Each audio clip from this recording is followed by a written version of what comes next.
ఇప్పుడు మనం ఒక వరి పంటను చూద్దాం. వరి విత్తనాన్ని నాటినప్పుడు ఆకుమడి వస్తుంది. దాన్ని మనం ఊడ్చిన తర్వాత చక్కగా ఎదుగుతుంది. ఎదుగుతున్న సమయంలో మనం ఒకవేళ దాన్ని కోసేసినా పశువులకు ఆహారం అవుతుంది. ఎదిగిపోయిన తర్వాత అది ఒడ్లు ధాన్యాన్ని ఇచ్చిన తర్వాత దాన్ని కోసిన తర్వాత మనం ఏం చేస్తాం? పనులు కట్టి కుప్పనూర్పుడికి వెళ్తాము. వెళ్ళిన తర్వాత ఏం జరుగుతుంది? ఆ ధాన్యపు గింజలన్నీ వేరు చేయబడతాయి. గడ్డి ఏమవుతుంది? ఆ గడ్డిని ఉపయోగిస్తామా పాడేస్తామా? ఆ గడ్డిని పశువులకు ఆహారంగా ఉపయోగిస్తాం, అవునా కదా? తర్వాత ఇప్పుడు ధాన్యపు గింజ ఉంటుంది. ఆ గింజను మనం ఏం చేస్తామంటే తూర్పారబట్టినప్పుడు దానిలో ఉన్నటువంటి తప్ప గింజలు పొట్టంతా ఎగిరిపోయి అసలైన ధాన్యపు గింజ మిగులుతుంది. అక్కడతో అయిపోలేదు. ఈ ధాన్యాన్ని మనం బస్తాలు కట్టి ఎక్కడికి పంపిస్తాం? మిల్లుకి పంపించినప్పుడు వాడేం చేస్తాడు? ధాన్యపు గింజలు అమ్ముకుంటాడా, లేకపోతే దాని మీద ఉన్న పొట్టును తీసేస్తాడా? పొట్టును తీసి దేనిని భద్రపరుచుకుంటాడు? బియ్యమును భద్రపరుచుకుంటాడు. సో ఈ అంతటి ప్రాసెస్ లో గడ్డి పనికి వస్తుంది, పచ్చగడ్డి, ఒట్టి గడ్డి పనికి వస్తుంది, ధాన్యపు గింజ పనికి వస్తూ ఉంది. అది చివరికి బియ్యముగా మారినప్పుడు బియ్యం పనికి వస్తుంది. కానీ దాంట్లో ఏది పనికి రావట్లే? పొట్టు పనికి రావట్లే. ఈ పొట్టు ఎవరైనా తినడానికి పనికి వస్తుందా? దాంట్లో బలం ఏమైనా ఉందా? లేదు, అవునా కదండి? అది ఎందుకు పనికి వస్తుంది చెప్పండి? అగ్నిలో కాల్చివేయడానికి తప్ప ఎందుకు పనికిరాదు పొట్టు. ఇప్పుడు ఆ పొట్టికి మనకు సంబంధం ఏంటండి అని అంటారా? మొదటి కీర్తన 3-4 వచనాలు చదువుదాం. మొదటి కీర్తన 3-4 వచనాలు చదువుతారా? అతడు నీటి కాలువల వారన నాటబడిన వాడై ఆకు వాడక తన కాలమందు ఫలించు చెట్టు వలె ఉండును. ఎవరైనా అతను మనిషేనా పశువా? మనిషేనా? అతన్ని ఎలా పోల్చాడు దేవుడు? ఆకు వాడక తన కాలమందు ఫలించే చెట్టు. ఓకేనా? ఇప్పుడు మన టైటిల్లో మొదటి భాగం మనిషేనా? ఫలించు చెట్టు అనగా మనిషిని ఫలించే చెట్టుతో పోల్చాడు. అతడు చేయనదంతయు తర్వాత దుష్టులు అలాగున ఉండక గాలి చెదరగొట్టు పొట్టు వలె ఉందరు. వీళ్ళెవరు? దుష్టుల. దుష్టులు అంటే మనుషులేనా పశువుల? మనుషులే. సో మనుషుల్లో దేవుని యొక్క వాక్యమును దివారాత్రములు ధ్యానించుచు దానిని అనుసరించుచు ఉన్నవాడేమో ఆకువాడక తన కాలముందు ఫలించు చెట్టు వలె ఉంటే, వాక్యంతో నాకేం పని, నా ఇష్టం అని ఆ ఇష్టానుసారంగా తిరిగేవాడేమో దుష్టుడిగా, గాలి చెదరగొట్టు పొట్టుగా దేవుడు అభివర్ణించాడు. ఎవరిని? మనిషిని. కనుక ఈ రోజున మనుషులమైన మనము దేవునికి ఉపయోగపడే ఫలించే చెట్టులమా, లేకపోతే గాలి చెదరగొట్టు పొట్టుమా అనే విషయాన్ని మనం నేర్చుకున్నాం. సో ఈ నేర్చుకునే విషయంలో ప్రథమంగా మనం ఆలోచించాల్సింది, మొక్కల్లో పొట్టు ఎలాగొస్తుందో మనకు తెలుసండి. మరి మనిషిలోని పొట్టు ఎలాగొస్తుందో అనేది తెలుసుకోవాలి కదా, అవునా కదా? మొక్కలో పొట్టు ఎలాగొస్తుందంటే అది ఫలించిన తర్వాత ఆ ధాన్యపు గింజ బియ్యం గింజగా మార్చబడిన తర్వాత పొట్టు బయటకు వస్తుంది. మరి మనం ఏమైనా ఫలించామా? ఫలిస్తే మనలో ఏదైనా పొట్టు బయటకు వస్తుందా? చూడండి, ఈ చర్మాన్ని ఎలాగంటే ఏమవుతుంది? మనం మన్నైన వాళ్ళం, మన నుంచి పొట్టెలకు వస్తుంది అంటే వాక్యములో ఆత్మానుసారమైన వివరణ ఏదో ఉంది. మనలో పొట్టుగా ఏ విషయాలు చేరుతున్నాయి అనే విషయాన్ని మనం ఆలోచన చేయాలి. అలా ఆలోచన చేయాలంటే మనము ఏమి తీసుకుంటే మనలో నుంచి పొట్టు చెత్త వస్తుంది అనేది ఆలోచన చేద్దాం. ఈ రోజున మన ఆహారం ద్వారా మనము ఎలాంటి చెత్తను పేర్చుకుంటున్నాం అనే విషయాన్ని మనం ఆలోచించాలి. మత్తయి సువార్త 3వ అధ్యాయము 12వ వచనం. తొందరగా వాక్యంలోకి వెళ్ళిపోదాం. పరిచయానికి సమయం పెట్టింది, 1 గంట అయిపోతుంది, ఇంకా అరగంట చెప్తాను. ఆయన చేత ఆయన చేతిలో ఉన్నది.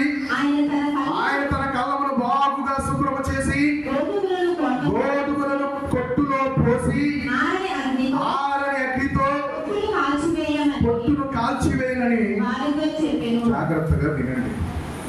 దేవుని పిల్లలు చాలా మంది తమకు ఎందుకు పనికిరాని పొట్టు ఉంచుకుంటున్నారు. ఆ పొట్టు నిన్నే పొట్టుగా మార్చేస్తుంది. ఒక ధాన్యపు గింజను పొట్టులో పెట్టామనుకోండి, అమ్మ వింటున్నారా? ఒక ధాన్యపు గింజను పొట్టులో వేసామనుకోండి, మనకి పొట్టు కనిపిస్తుందా, ధాన్యం గింజ కనిపిస్తుందా? లేకపోతే ధాన్యపు గింజలో పొట్టేసిన మనకి ఏం కనిపిస్తుంది? అర్థమవుతుందా? కనుక మనలో ఉన్నటువంటి పొట్టు మనల్ని పొట్టుగా మార్చేస్తుంది. ఒక మంచి పిండి ముద్ద ఉందనుకోండి, దాంట్లో పులిసిపోయిన పిండి ముద్ద అంటే ఏమవుతుంది? ఆ పిండి అంతా పులిసిపోతుంది. అలాగే మనలో చేరుకుపోతున్న పొట్టును మనం గ్రహించుకొని వాటిని తొలగించుకోగలిగితేనే మనము ఫలించే చెట్టుగా ఉంటాము, గాలి చెదరగొట్టే పొట్టులా ఉండము. మొదటిగా ఆయన చేతిలో ఏముందంట? ఆయన చేతిలో చేట ఉన్నది. ఆయన ఆ చేటతో ఏం చేస్తున్నాడు? తన కళ్ళమును, వేరే బోధి గురించి నేను చెప్పట్లా, క్రిస్టియన్స్ గురించి చెప్తున్నా, సంఘములో ఉన్న మన గురించి చెప్తున్నా. ఆయన కళ్ళము అంటే సంఘము. ఆ సంఘములో ఉన్నటువంటి మనలను ఆయన ఇప్పుడు బాగుగా శుభ్రపరుస్తున్నాడు. శుభ్రపరిచి ఏం చేస్తున్నాడంట? శుభ్రం చేసి గోధుమలనేమో తన కొట్టులో వేస్తున్నాడు. కొట్టు అంటే పరలోక రాజ్యం. ఎవరైతే వాక్యానుసారంగా చక్కగా ఉన్నారో, ఫలిస్తున్నారో వారినేమో పరలోక రాజ్యంలో చేరుస్తున్నాడు. అలా కాకుండా ఎవరైతే పొట్టుగా ఉన్నారో వారిని ఆయన ఏం చేస్తున్నాడు? ఆరని అగ్ని అని ఉంది అక్కడ. ఎప్పుడైనా మనం పొలానికి వెళ్ళినప్పుడు చాలా సార్లు మనం కోతకి వెళ్ళాం కదా, అప్పుడు కోత కోసినప్పుడు పొట్టుని ఏం చేస్తారు? కాల్ చేస్తారు. కాల్ చేసిన తర్వాత ఏం చేస్తారు? ఆ మంటను ఆర్పేస్తారు, వదిలేస్తారు. సో ఆరిపోయే అగ్ని. కానీ ఇక్కడ ఏమంటున్నాడు ఆయన? ఆరని అగ్ని అన్నాడంటే మీరు అర్థం చేసుకోవాలి. ఆరని అగ్ని ఎక్కడుంది? అగ్ని ఆరదు, చావదు. అంటే పొట్టుగా ఉన్న వారిని ఆయన నరకాగ్నిలో పడేస్తున్నాడు. ధాన్యపు గింజగా ఉన్న వారిని ఆయన తన పొట్టులు అనగా పరలోక రాజ్యంలో చేర్చుకుంటున్నాడు. కనుక ప్రియమైన దేవుని బిడ్డలారా, మనలో పనికిరాని చెత్త ఉందా? మనము పొట్టుగా ఉన్నామా? ఒకసారి ఆలోచన చేసుకోండి.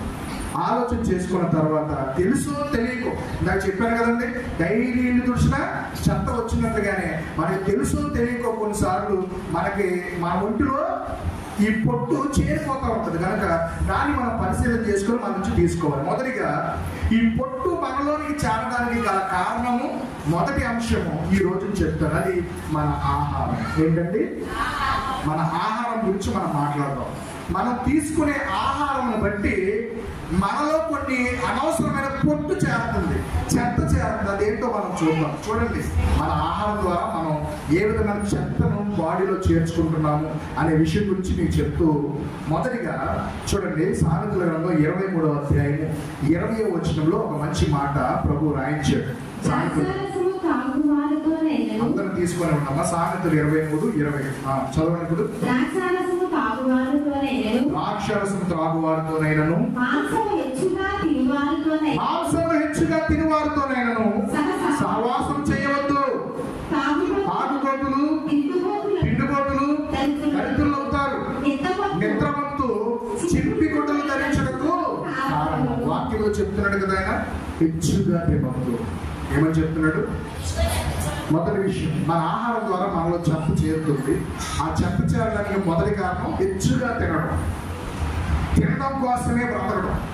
తిండి తిండి తిండి ఈ పద్ధతి మీలో ఉంటే ఈరోజు వాక్యం విన్న తర్వాత మిమ్మల్ని మీరు మార్చుకోవాలి. ఏ రోజైనా మాస్టర్ గారు తిండి గురించి వాక్యం చెప్తాడా? చెప్పడం. ఈరోజు ప్రభు చెప్పమన్నారు కదా, చెప్తున్నాను. మొదటిగా అధికంగా మాంసాహారం తిన్నా, అధికంగా తిండి తిన్నా, తిండి తినువారితోనూ త్రాగుబోతులతోనూ సహవాసం చేయదు. అంటే వారితో సహవాసం చేయడం వల్ల వీడు ఎప్పుడు తిండిపోతాడు. వీడేం చేస్తాడు? ఆడొక్కడు తింటాడు. అవునా కదా? తిండిపోతాడు ఒక్కడు తింటాడండి. వాడితో పాటు రారా తిందాం తిని వీడు వాడు కూడా ఇద్దరు సుమోదుగా తయారు. త్రాగుబోతాడు ఒక్కడ తాగుతాడా? ఏం చేస్తాడు? ఇంకో ఇద్దరు తాగడానికి తీసుకెళ్తాడు. అందుకనే అలాంటి తాగుబోతులతో తిండిపోతులతో నువ్వు సహవాసం చేయొద్దు. ఇది దేవుని యొక్క ఆజ్ఞ. ఎందుకు? చేస్తే ఏమవుతుందా? దరిద్రుడు అవుతారా? హెచ్చుగా తిండి తినడం వల్ల, అధికమైన తిండి వల్ల దరిద్రత వస్తుంది. తర్వాత నిద్ర మత్తు, తిన్న తర్వాత ఊరుకుంటామన్నా, తిన్న తర్వాత మనకి మత్తు వచ్చేస్తుంది. ఎందుకు అని అంటే ఒక విషయం చెప్తాను, జాగ్రత్తగా రండి. ఎక్కడ? చూడండి, యేసుక్రీస్తు ప్రభు వారు శిష్యులు శుభ్రంగా భోజనం చేశారు. అవునా? ఆ చివరి రాత్రి భోజనం చేశారు. భోజనం చేసిన తర్వాత ఆయన వాళ్ళ కాళ్ళన్నీ కడిగాడు, శుభ్రంగా రొట్టె ముక్కలు చేప ముక్కలు అన్ని పెట్టాడు, శుభ్రంగా ద్రాక్షరసం తాగారు. తాగిన తర్వాత ఆయన అన్నాడు, అరే బాబు తిన్నాం కదా, మనిషి కుమారుడు అప్పగించబడే గడియ వచ్చింది, వెళ్ళి ప్రార్థన చేసుకున్నారండి అని వాళ్ళని ఆ గెస్సిమైన తోటకి తీసుకెళ్ళాడు. తోటకి తీసుకెళ్ళి, నాయన మీరు ఇక్కడ ప్రార్థన చేయండి, నేను పర్సనల్ గా ప్రార్థన చేసుకుంటాను. ఆయన కూర్చుని ముందుకెళ్ళి ఒక రాయి దగ్గర ప్రార్థన చేసుకుంటాడు. ఆయన గంట ప్రార్థన చేసుకుని వచ్చేసరికి ఏం చేస్తున్నారు? పెట్టి నిద్రపోతున్నారు. రాక ఎందుకు? శుభ్రంగా తిన్న తర్వాత ప్రార్థన చేయమన్నా పని చేయమన్నా అవుతుందండి? తప్పు అంటలేదు. అందుకనే మనం లిమిట్గా తినాలి. సో అధికంగా తినడం వల్ల 2 ముక్కలు వేస్తే ఊరుకున్నారు, ఇంకో ముక్క ఏమన్నారు సువర్ణమ్మని. సో మొత్తమే తిన్నాం. అధికంగా తినడం వల్ల ఏమైంది? మత్తు వచ్చింది. మత్తు రావడం వల్ల మనం పని చేయలేకపోయాం. దానివల్ల ఏమైపోయింది? కొంతమంది బాధపడ్డారు, నేనే చేయాలా, అలా కదా. సో దానివల్ల కొన్ని విభేదాలు వస్తాయి. అది మీరు గమనించుకోవాలి. మొదటి పాయింట్ ఏంటంటే, మనం ఎక్కువగా తినడం వల్ల మన శరీర బలహీనతలు ఎక్కువైపోయి మనకి నిద్రమత్తు వచ్చి మనం చింపిరి గుడ్డలు ధరించుకోవడానికి కారణమవుతుంది, మనకి దరిద్రతను కలగజేస్తుంది. రెండవదిగా చూడండి, లూకా సువార్త 28వ అధ్యాయము 34వ వచనం. అధికంగా తిండి తినడం వల్ల పట్టకం పెరిగిపోయి మనం దేవుని సన్నిధిలో ప్రభు యొక్క దినం కొరకు సిద్ధపాటును కలిగి ఉన్నాం. మీ హృదయములు ఒకవేళ తిండి వలన, మత్తు వలన, ఐహిక విచారముల వలన మందుగా ఉన్నందున ప్రభువు దినము అకస్మాత్తుగా మీ మీదకి ఉరి వచ్చినట్టు రాకుండా మీ విషయమై మీరు జాగ్రత్తగా ఉండుడి. ఆయన అంటున్నాడు, ప్రభు దినం సమీపంగా ఉంది కదండి. ఎప్పుడు వస్తుంది తెలుసా? మనకి తెలియదు. ప్రభు దినము అకస్మాత్తుగా తొందర వచ్చినట్టుగా వస్తుంది. అందుకని ఆయన ఏమన్నాడు? మనందరినీ మెలకుగా ఉండి ప్రార్థన చేయండి, మెలకుగా ఉండండి అని చెప్తుంటే మనం ఏం చేస్తున్నాం? తిండి వలన, మత్తు వలన, ఐహిక విచారములు అంటే నా పిల్లలు, నా భర్త, నా భార్య, నా ఆస్తి, నా ఇల్లు, ఇంటి మీద ఆరేసిన బట్టలు, పొయ్యి మీద ఉన్న కూర, అవునా కదా. వీటన్నిటి గురించి ఆలోచించుకుంటూ మనం ఉండిపోయామనుకోండి, దేవుని యొక్క రాకడ గురించి మర్చిపోయామనుకోండి, సడన్ గా సౌండ్ వినిపిస్తుంది. సడన్ గా కొంతమంది ఎత్తపడతారు. నువ్వు ఏ గుంపులో ఉంటావు? ఎత్తపడే గుంపులో ఉంటావా? మత్తుగా పడుకునే గుంపులో ఉంటావా? చూడండి, 5 బుద్ధి కలిగిన కన్యకలు, 5 బుద్ధి లేని కన్యకలు. 5 బుద్ధి కలిగిన కన్యకలు ఏం చేశారు? సిద్ధలలో తమతో పాటు నూనెను సిద్ధపరచుకున్నారు. వారు పెండ్లి కుమారుని ఎదుర్కోవడానికి రెడీగా ఉన్నారు. మిగతా 5 ఏం చేశారు? శుభ్రంగా నిద్రపోయారు. అర్థమవుతుందా? అధికంగా తిండి తినడం వల్ల మనం మత్తులం అయిపోతాం, బద్ధకస్తులం అయిపోతాం. మన పని మనం చేసుకోలేము, దేవుని సన్నిధికి కూడా రాలేము. అవునా కదండి. ప్రార్థనకి ఎందుకు రావట్లేదంటే ప్రధానమైన కారణం ఏంటి? మత్తు. అవునా కదా. మత్తు బద్ధకాన్ని కలగజేస్తుంది. ఆ బద్ధకం ఏమంటది? వచ్చేవారికి వెళ్ళాలి పిల్ల, నువ్వు వెళ్ళింది మా ఇల్లు కాకుండా ఆ పక్కింటి ఆమెను కూడా ఆపించారు. ఈవిడ ఏమంటుందో తెలుసా? ముందే అమ్మా శుక్రవారం ప్రార్థన కదా, వెళ్దాం, రెడీగా ఉందని అంటే వెళ్దాం పిల్లని ముందు చెప్తుంది. ఈవిడ రెడీ అయిపోయి వచ్చిన తర్వాత కొంచెం నీరసంగా ఉందే, వచ్చేవారు మొత్తాలే అనగానే ఈవిడేం చేస్తుంది? రాకపోతే నేనేమన్నా అంత దూరం ఆ బోర్డు దగ్గర భయం వేస్తుంది నాకు, నువ్వు అత్తయ్య వెళ్దాం అనుకున్నాను. అవునా కదా. ఇద్దరు మానేస్తారు. ఆ ఇద్దరు వెళ్ళట్లేదు పాపం. కాబట్టి సైలెంట్ గా వాళ్ళిద్దరు వెళ్తే వెళ్దామని ఈవిడ అనుకుంటుంది. వాళ్ళిద్దరు మానేయడం వల్ల ఈవిడ మానే. మొత్తానికి ఎవరో రావట్లేదు. కారణం ఏంటి? ఒకరికి వచ్చిన బద్ధకము, మత్తు మిగతా వాళ్ళందరినీ కూడా. సో ఈ తిండి ఎంత దారుణమైన పని చేస్తుందో చూడండి. 3వ విషయము 1 కొరింథీ 9:25 చదివే ముందుగా చెప్తాను. చూడండి, పరుగు పందెంలో పరిగెత్తేవాడు బలంగా దృఢంగా ఉంటే పరిగెత్తగలడా? శుభ్రంగా తినేస్తే పరిగెత్తగలడా? చెప్తారా? పరుగు పందెంలో పరిగెత్తేవాడు తినేసి పరుగు పందానికి వెళ్తాడా? తిన్న తర్వాత మీరు పరిగెత్తండి, కనీసం మీ ఇంటి దగ్గర కూడా పరిగెత్తలేడు. అవునా? ఆయాసం వచ్చాయి. కాబట్టి పరుగు పందానికి వెళ్ళేవాడు ఏం చేస్తాడు? వాడు తినడం ఏం చేస్తాడు? కొంచెం లిక్విడ్ తీసుకుంటాడు, కొంచెం ఓఆర్ఎస్ ఏదో బలానికి టానిక్ తీసుకుంటాడు, అంతే. అది కూడా ఫుల్గా పొట్ట నిండా తీసుకోడు, ఎందుకంటే పరిగెత్తేవాడు పొట్టేసుకొని పరిగెత్తాడు. అందుకని కొరింథీ పత్రిక 9:25 మాట ఉంటుంది, మరియు పందెమందు పోరాడు ప్రతివాడు అన్ని మనం ఆల్రెడీ పరుగు పందులో ఉన్నాం. ఎలాంటి పరుగు పందులో? మంచి పోరాటమైనటువంటి ఆత్మీయ పోరాటంలో ఉన్నాం. మన జీవితం అంతా పోరాటం అనే విషయం మీకు తెలుసు కదండి. ఆ పరుగు పందు మనం పరిగెత్తాలా, ఆగిపోవాలా? పరిగెత్తాలంటే బాగా తినేస్తే పరిగెత్తగలమా? బాగా తినేస్తే మనం పరిగెత్తలేదు. కాబట్టి ఈ అధికమైన తిండి, మనం స్పిరిచువల్ వార్ఫేర్ లో ఉన్నాము, ఒక ఆత్మీయ పోరాటంలో ఉన్న విషయాన్ని కూడా మర్చిపోతాం. తిన్నామంటే ఆగిపోతాం, ముందుకు కొనసాగలేము. ఇంకొక విషయం ఉంది, అతిగా తినడం అనేది కూడా విగ్రహారాధనే. ఏంటండి విగ్రహారాధన అంటే? మీరు ఏమనుకుంటారు? ఓ బొమ్మ దగ్గరికి వెళ్ళి కొబ్బరికాయ కొట్టడం, అగరత్తులు వెలిగించడం అనుకుంటారు, మీరు కొవ్వొత్తులు వెలిగించడం అనుకుంటారు, పువ్వులు దండ వేయడం, మొక్కడం అనుకుంటారు. అతిగా తినడం కూడా విగ్రహారాధన అంట. పౌలు చెప్తున్నాడు చూడండి, ఫిలిప్పీ పత్రిక 3వ అధ్యాయం 19వ వచనంలో, నాశనమే వారి అంతము, వారి కడుపే వారి దేవుడు. కడుపే దేవుడు అంట. ఈ కడుపుకి పూజించడం ఏంటో తెలుసా? ఇది లోపల పంపిస్తా ఉంటే పూజ చేసినట్టే. అధికంగా తింటున్నావా? అధికంగా పొట్టను పోషించుకునేవాడు కూడా విగ్రహారాధికుడే. వాడి పొట్టే వాడికి దేవుడు. చివరికి ఇంకో విషయం చెప్తాను. ఏంటంటే మార్కు సువార్త 7వ అధ్యాయము 20 నుంచి 23 వచనాలలో ఈ మాట ఉంది. అది ఏంటంటే, మనం తిండి తింటున్నామని చెప్తున్నాం కదా ఇప్పుడు దాకా. ఈ తిండి తినడం వల్ల మనకు మత్తు, తర్వాత దరిద్రత, తర్వాత బద్ధకము, తర్వాత ఇవన్నీ వస్తాయని చెప్తున్నాం కదా తిండి వల్ల. ఇంకా వాక్యం ఆయన ఏమంటాడంటే, ఈ ప్రజలు, ఇక్కడ ఉంటున్న ప్రజలు ఎంతమంది తినేసి వచ్చారు? ఖచ్చితంగా 11:30 అంటే ఖచ్చితంగా తినే వస్తాం. కొంతమంది తినే వచ్చారు, వాళ్ళు టిఫిన్ చేసి వచ్చి ఉంటారు, తప్పేం కాదులేండి, తినే వచ్చారు. ఓకేనా? తిని వచ్చిన వాళ్ళలో ఎక్కువ మంది నిద్రపోతారు, అవునా కాదు? జ్వాలపాట చక్కగా నిద్రపోతారు. మరి ఎందుకు? ఆల్రెడీ తినేసి వచ్చారు, వాళ్ళ మద్దతుతో ఉన్నారు. పాస్టర్ గారు ఏం చెప్పకుండా మాకెందుకు? అదంతా మాకు ఒక పాట. ఆ పాట విని నిద్రపోయే వాళ్ళు కొంతమంది ఉంటారు. అందుకే ఆయన ఏమన్నాడు తెలుసా? ప్రభు, ఈ ప్రజలు తమ పెదవులతో నన్ను కనపరుచుతారు కానీ వారి హృదయం నాకు చాలా దూరంగా ఉంది. ఎందుకంటే వాళ్ళ చెవులేమో వాక్యము విని గ్రహించకుండా మందం అయిపోయింది, వారి హృదయమేమో మారు మనసు పొందకుండా కొవ్విపోయింది. మనం ఎందుకు అవుతాం? ఎప్పుడు అవుతాం? తిండి వల్లనే అని అనుకుంటున్నాం. తిన్న తర్వాత మనలోంచి బయటకు వచ్చి ఏంటో చెప్తాను. మార్కు సువార్తలో 7వ అధ్యాయం 20 నుంచి 23 వచనాల్లో చదువుతాము. మనిషిని లోపల నుండి బయలువెళ్ళినది మనిషిని అపవిత్రపరచును. లోపల నుంచి ఏమొస్తాయి చూడండి. మనం బాగా తిన్న తర్వాత, మామూలుగా భోజనం అంటే బ్రతకడానికి తినే వాళ్ళకి ఇవన్నీ రావు, వాళ్ళు లిమిట్గానే ఉంటారు. కాకుంటే తినడం కోసమే బతికే వాళ్ళు ఉంటారు చూడండి, వాళ్ళు బాగా తిన్న తర్వాత వాళ్ళలోంచి బయటకు వస్తాయండి. ఏంటి? బాగా తిన్నవాడు, బాగా కొవ్వెక్కినోడు ఏం చేస్తాడంటే, వాని లోపల నుండి, అనగా వాడి హృదయంలో నుండి దురాలోచనలు, జారత్వములు, దొంగతనములు, నరహత్యలు, వ్యభిచారములు, లోభములు, చెడుతనములు, కృత్రిమము, కామవికారము, మత్సరము, దేవదూషణ, అహంభావము, అవివేకము, ఈ చెడ్డవన్నీ కూడా ఆ లోపలలో నుంచి బయలుదేరి వాడిని మనిషిని అపవిత్రపరిచేగా ఉన్నాయి. అర్థమవుతుందండి?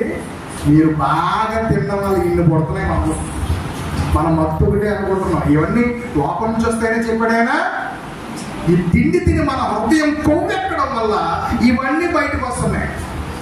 ఒక అమ్మాయి వెనకాల ఎందుకు పడతాడండి? ఒళ్ళు కొవ్వెక్కి, అవునా కదా? ఎవడైనా దొంగతనం ఎందుకు చేస్తాడు? ఎవడైనా అక్కడ ఉన్న ఏదైనా మీరు తీసుకోండి. మత్సరం అంటే చెట్ట కొండ ఎందుకు కలుగుంటాడో, ఇటు చర్చకొస్తాడు కానీ ఆ పిల్లలు అలాగే చూస్తాడు. ఎప్పుడు చూస్తుందా, ఎప్పుడు చూస్తుందా, ఎప్పుడు చూస్తుందా అంటే అదే పని చర్చకొచ్చాడు, అవునా కదా? అమ్మ మగ పిల్లలు అంటారు, ఆడపిల్లలు కూడా అంతే. కొంతమంది నన్ను చూస్తాడా లేదు, నన్ను చూస్తాడా లేదు. వీళ్ళు వచ్చింది ఎక్కడికి? చర్చికి. దీనికి కారణం ఏంటో తెలుసా? బాగా తిని హృదయం కొవ్వు పట్టింది, శరీరం కాదు. ఏమైంది? దానివల్ల ఇవన్నీ బయటకు వస్తున్నాయి. మనమైతే మాత్రం అంతలా కొవ్వు పట్టేలా తినకూడదు అని గమనించి, మనము తినుట కోసం బ్రతకకూడదు కానీ బ్రతుకుట కోసం తినాలి. పొద్దున్నే వేసి పండుగ నడుపుకునేవాడు ఏమంటాడు తెలుసా? వాక్యంలో తీయండి, యెషయా గ్రంథము 56వ అధ్యాయం 11వ వచనం. యెషయా గ్రంథం 56వ అధ్యాయం 11వ వచనం. కుక్కలు తిండికి ఆతురత పడును, కుక్కలు తిండికి ఆతురత పడును, ఎంత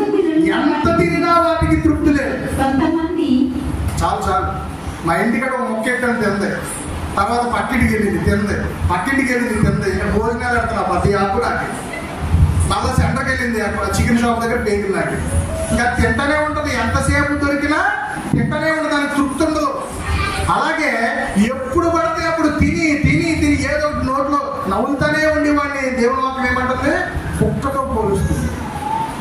ఎంత తిన్నా తృప్తి లేదు. కుక్కలు తిండికి ఆతృత పడినట్లుగా మనం తిండి కోసం ఆతృత పడకూడదు.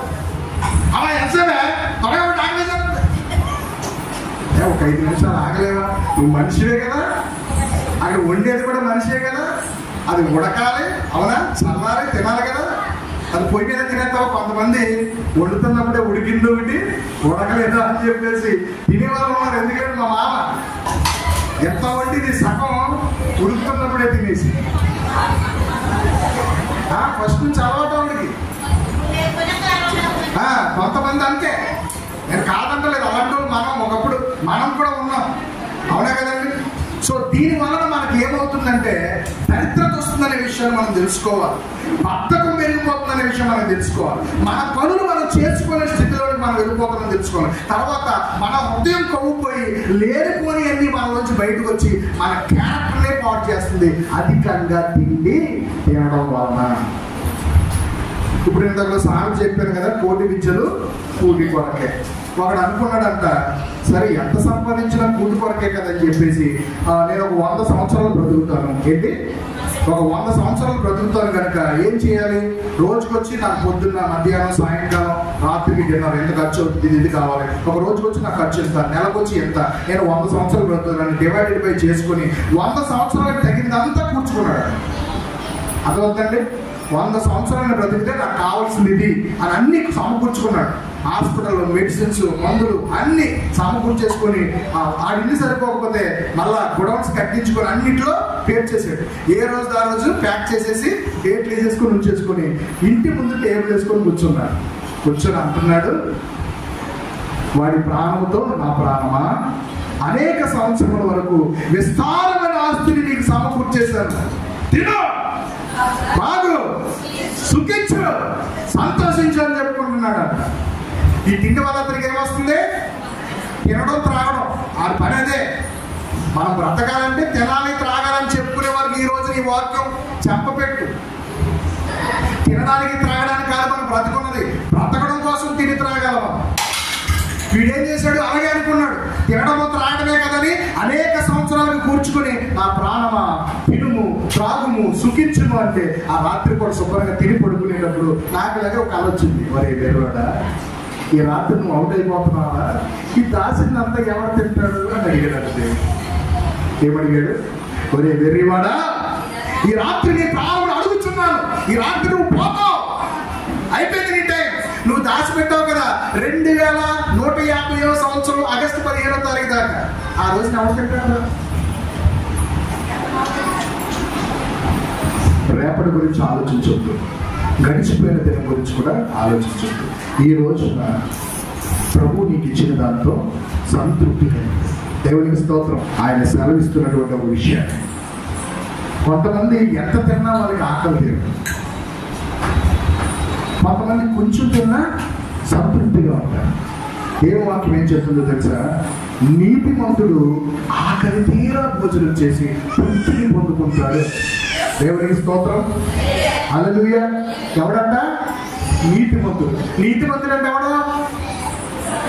ఎవడైతే దేవుడి యొక్క వాక్యాన్ని విని తన బ్రతుకును మార్చుకొని యేసయ్యను సొంత రక్షకునిగా అంగీకరించి బాప్తిస్మము తీసుకొని సంఘంలో ప్రభువులలో ప్రవేశం పొంది సంఘ పరిచర్యలో పాలుభాగస్తుడిగా మంచి జీవితాన్ని కలిగి ఉంటాడో, ఒక మాదిరికరమైన జీవితాన్ని కలిగి ఉంటాడో వాడు నీతిమంతుడు. యోబు గురించిన సాక్ష్యము, అతడు యథార్థవంతుడై చెడుతనమును విసర్జించిన వాడు, అతడు నీతిమంతుడని చెప్పబడింది. అలావిధంగా మనలో ఉన్నటువంటి పాపానంతా విడిచిపెట్టి దేవునికి సమర్పించుకొని చక్కగా బ్రతుకుతున్నావంటే నీవే నీతిమంతుడు. నిన్ను ఆయన పోషిస్తాడట. కీర్తనకారుడు ఒక మాట చెప్తాడు. దావీదు అంటాడు, నేను చిన్నప్పటి నుంచి చూస్తున్నా, ఇప్పుడు ముసలోని అయిపోయాడు, ముసలోని అయ్యాక రాత్రాన్ని కీర్తన. ఏంటంటున్నాడు ఆయన? చూడండి కీర్తన 37వ అధ్యాయము 25వ వచనం. 37వ అధ్యాయము 25వ వచనం తీసుకుని అందరూ తీయాలి. కీర్తన 37:25.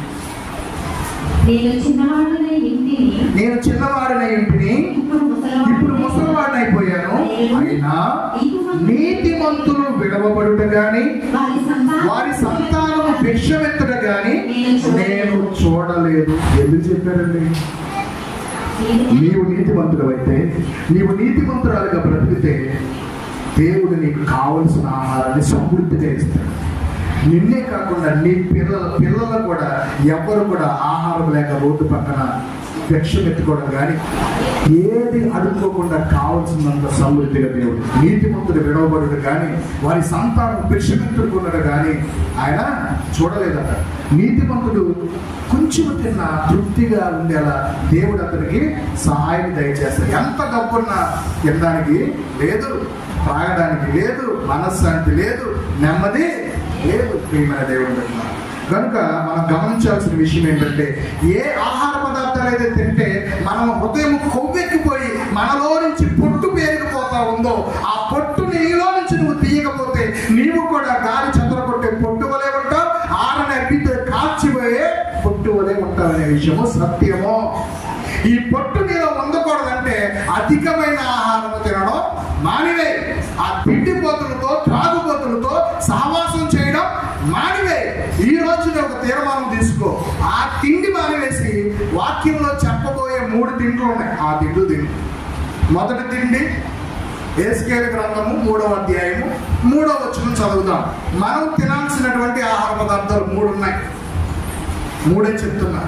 యెహెజ్కేలు గ్రంథం 3వ అధ్యాయం 3వ వచనంలో ఒక మాట ఉంది. నరపుత్రుడా, నేనిచ్చుచున్న ఈ గ్రంథమును ఆహారముగా తీసుకొని దానితో నీ కడుపును నింపుకోమని దేవుడు నాకు సెలవిచ్చాడు. నేను దానిని భక్షించితిని, అది నా నోటికి తేనె వలె మధురముగా ఉన్నది. మొదటి ఆహారం ఏంటండి అయ్యా చెప్తారా? పొద్దున్నే కడుపు నొప్పి గ్యాస్ టాబ్లెట్, అది మీ బ్రతుకు, మన బ్రతుకు. అవునా కదా? పొలతేపులు గ్యాస్ నొప్పి, గ్యాస్ నొప్పి, గ్యాస్. అలా కాకుండా పొద్దున్నే లెగ్గానే దేవుని యొక్క వాక్యాన్ని ఎంతమంది చదువుతారు? అదంతా చుక్కి తేనె వలె మధురంగా ఉంటుందంట. ఆ మధురమైన ఆహారం తీసుకోవడం వల్ల, ఆ తేనెని తీసుకోవడం వల్ల నీలో ఉన్న కొవ్వంతా కరిగిపోతుంది. పొద్దున్నే వేడి నీళ్ళు ఏం కలుపుకుంటా? తేనె. కానీ వాక్యం కలుపు. పొద్దున్న లేసి వాక్యం చదువు. వాక్యం చదివి దేవుడితో మాట్లాడిన తర్వాతనే మనుషులతో మాట్లాడు. నీ బ్రతుకు మారకపోతాడు. దేవునికి స్తోత్రం. హల్లెలూయా. మొదటి ఆహారము దేవుని యొక్క వాక్యం. రెండవ ఆహారం ఏంటో తెలుసండి? ఇది కూడా మనం తినాలి. రెండవ ఆహారం వచ్చేసి చూడండి, ఎవరైతే రక్షణ పొందారో వారు మాత్రమే భుజించగలరు. అందరూ కాదు.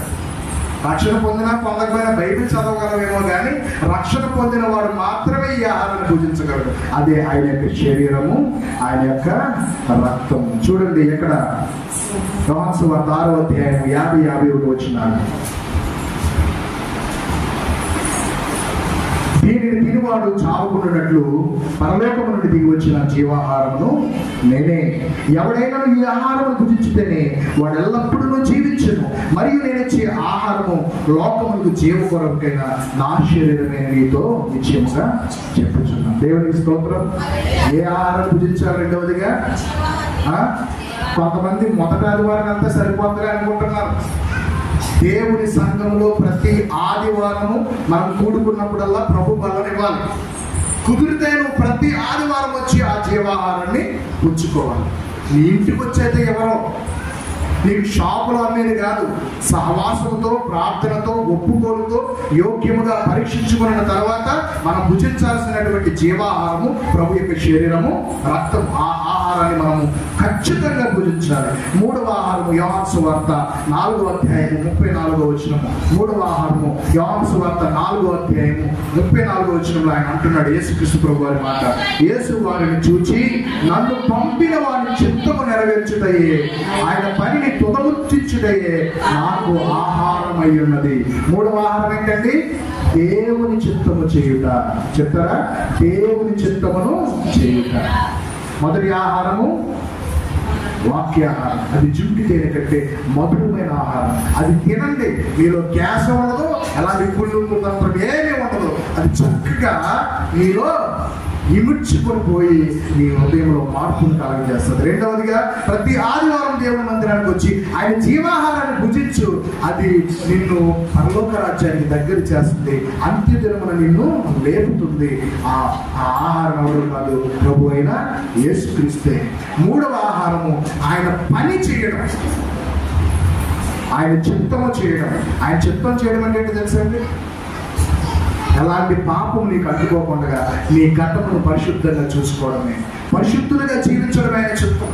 పాపం జోలికి వెళ్ళకుండా పరిశుద్ధులుగా జీవించడం ఆయన యొక్క చిత్తం. ఆయన చిత్తాన్ని చేయడమే మనకు ఆహారం. అంటే దేవుని సన్నిధిలో ఆయన పరిచర్యలో మనం వాడబడాలి. ఆయన పనిని మనం చేయాలి. ఆయన మందిరంలో పరిచర్య మనం చేసేవారంగా ఉంటే ఆయన పనిని చేయడమే మన యొక్క ఆహారం అనే విషయాన్ని మనం గమనించాలి. దేవునికి స్తోత్రం కలుగును గాక.